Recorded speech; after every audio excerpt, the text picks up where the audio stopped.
અમદાવાદમાં સાયબર ક્રાઇમના ગુનાનું પ્રમાણ દિન પ્રતિદિન વધી રહ્યું છે, પરંતુ તેની સામે તેટલા જ પ્રમાણમાં પોલીસ કર્મચારીઓની સંખ્યા વધી નથી.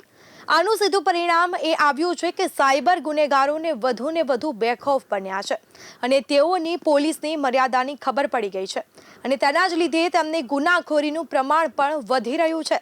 તેની સાથે સાથે તેઓ ગુનેગાર તરીકેનું વધુને વધુ હાઈટેક બનાવવા લાગ્યા છે અને જ્યારે પોલીસ હજી પણ લોટેક છે. સાયબર ગુનામાં ઝડપથી નાણાં મળતા હોવાથી ક્રિમિનલ માઇન્ડ ધરાવતો ટેકનોસેવી યુવાનોનો એક ઘણો હિસ્સો તેના તરફ વળ્યો છે. પોલીસ સાયબર ક્રાઇમમાં મોટા ગુનાઓ જ ઉકેલી શકે છે, જ્યારે નાના ગુનાઓમાં તેને વાર લાગે છે અને તેના જ કારણે સાયબર ગુનાઓએ નવી જ મોડસ ઓપરેન્ડી વિકસાવવાની નાના ગુના કરવા માંડ્યા છે અને તેઓ તેની સાથે સાથે ગુનાની પદ્ધતિ પણ સતત બદલવા માંડ્યા છે અને જેથી પોલીસ સાયબર ગુનાની એક કે બે નવી પદ્ધતિ પકડે ત્યાં તો સાયબર ગુનેગારોએ બીજી 10 નવી પદ્ધતિ વિકસાવી લીધી હોય છે. અમદાવાદ શહેરમાં જ વર્ષના સમયગાળામાં 15,000 થી 16,000 જેટલા તો ફક્ત સાયબર ક્રાઇમ જ થયા છે. હવે આ સાયબર ક્રાઇમને પહોંચી વળવા માટે અમદાવાદ પોલીસ પાસે ફક્ત 125 જણનો જ સ્ટાફ છે.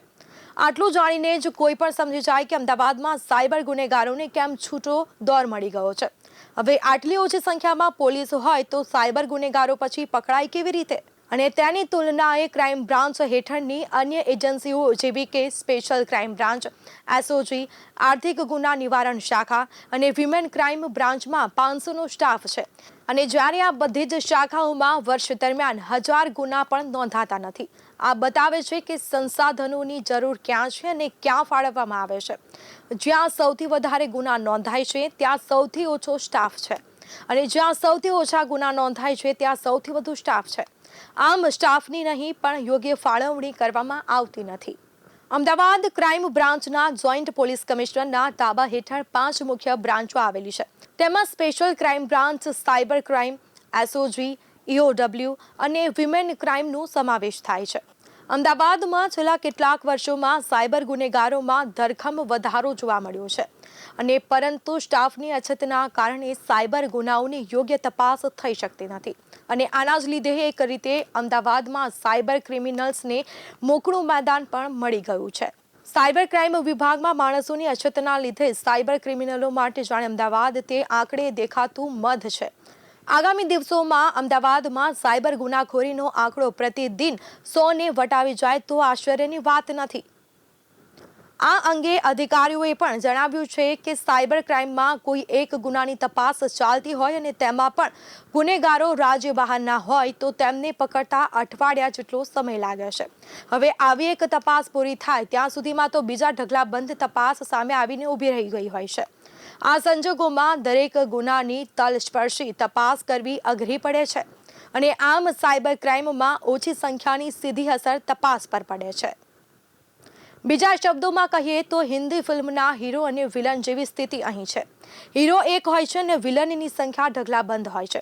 આ જ રીતે અહીં સાયબર ક્રાઇમના સ્ટાફની સંખ્યા ગણી ગાંઠી છે અને તેની સામે ગુનાઓનું અને ગુનેગારોનું પ્રમાણ ઢગલાબંધ છે. આટલું ઓછું હોય તેમ દરેક ગુનામાં પોલીસ પાસેથી ટકોરાબંધ કાર્યવાહીની આશા રાખવામાં આવે છે. તેમાં પણ જો ગુનેગાર કોઈ પણ પ્રકારનું રાજકીય છત્ર ધરાવતો હોય તો પોલીસને તેને પકડવામાં આંખે પાણી ઉતરે છે અને પકડ્યા પછી તેને ગુનેગાર સાબિત કરવામાં પોલીસનો દમ નીકળી જાય છે. કારણ કે આવા ગુનેગારો સાક્ષીઓ પર પ્રભાવ પાડે છે અને ધાક ધમકી આપીને પોલીસનો કેસ નબળો બનાવી દે છે.